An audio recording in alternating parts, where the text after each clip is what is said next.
बहुत हिंसा प्रवृत्ति का था, चोर था, और हिंसा में उसको सुख मिलता था। जैसे अलग अलग, वो इतना तमोगुणी था, जब किसी को काटता और तड़पता तो उसे सुख मिलता था। सैकड़ों हजारों को ऐसे काटता था। एक दिन एक महात्मा उसके मार्ग से जा रहे थे, मिल गए, उसने उनको भी वैसे ही प्रताड़ित करना चाहा। तो भगवत प्राप्त महात्मा थे, उन्होंने कहा कि बच्चा, इससे तुमको क्या मिलता है? तो संतों के दर्शन से, संभाषण से अंतःकरण की मलिनता का नाश होता है। यदि अभिमान त्याग कर संतों के पास जाया जाए तो एक एक कदम यज्ञ के समान होता है। संत दर्श को चालिए तज माया अभिमान। जो भगवान में वास्तविक रमण करने वाले महापुरुष हैं, उनका प्रभाव होता है। उस पापात्मा जीव की हिम्मत नहीं हो रही थी उनकी तरफ देखने की। उनका, बेटा तुम ये सब क्यों करते हो? तो उन्होंने कहा, सुख के लिए करता हूँ, संपत्ति छीनता हूँ, मारता हूँ। इसे बोले, अभी तुम सुख की पहचान ही नहीं जानते हो, किसे सुख कहते हैं?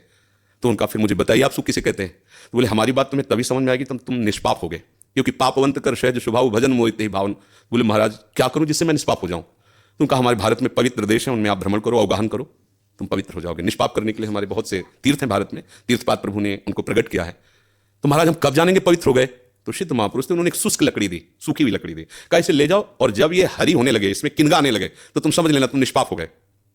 चला गुरु को प्रणाम करके 10 किलोमीटर चला हुआ, शाम हुई, एक वृक्ष बड़ा था, उसके नीचे रुका। गांव में रहने का स्वभाव उसका नहीं था, और उसमें 4-5 चोर बैठे हुए थे, और वो नीचे जड़ में ऐसे जाके बैठ गया। रात्रि व्यतीत हो तो तीर्थयाटन को जाएंगे। वो ऊपर प्लान बना रहे थे कि इन गांव वालों ने मुझे बहुत सताया है, आज रात्रि में 12 बजे चारों तरफ से आग लगा देंगे, और अस्त्र शस्त्र ले जो भागेगा मारेंगे, पूरे गांव को आज नष्ट करेंगे। उसके कान में पड़ी बात, उसने कहा कि तीर्थ यात्रा तो जा ही रहे हैं, अगर इन जो 4 हैं 5 हैं, इनको अगर मार देते हैं तो जा ही तो रहे हैं तीर्थ यात्रा में, पूरा गाँव बच जाएगा। ये पूरे गाँव को मारना चाहते, पशु पक्षी हैं, बहुत से जीव हैं।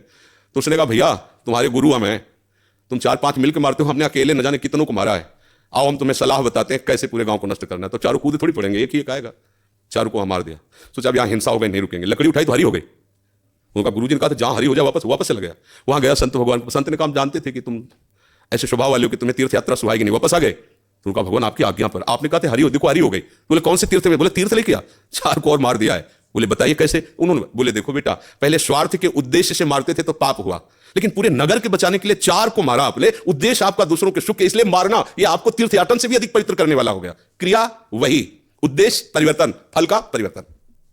यदि हम सब अपने धर्म से चले, अपने कर्तव्य को भगवान की पूजा माने, तो जो जहां है उसको अलग से कोई मार्ग चयन नहीं करना, वही भगवान की प्रसन्नता के लिए करे, उसको वही भगवान की कृपा की प्राप्ति होगी। तो आपको कोई परेशानी का विषय होना ही नहीं चाहिए। आप अध्यापक बच्चों को पढ़ाइए और बीच बीच में राधा राधा राधा स्मरण कीजिए। जो